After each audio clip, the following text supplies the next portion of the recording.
Hello guys, नमस्कार। साग बना रहे हैं, देसी साग। इसका बोलते हैं क्या साग? सिंगारी साग बना रहे हैं।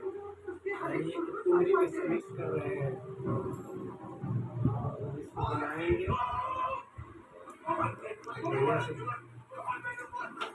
काट रहे हैं, चार भाग में काट रहे हैं। इसको भी गोल करके बनाएंगे इसको। अच्छा लगेगा कुंदरी का सब्जी और रोटी संगे। इसमें टमाटर भी डालेंगे, टमाटर डालेंगे। ये आलू सब्जी लाए, ढेर साग सब्जी लाए। ये इसको बचाएंगे, साकिन हो गए,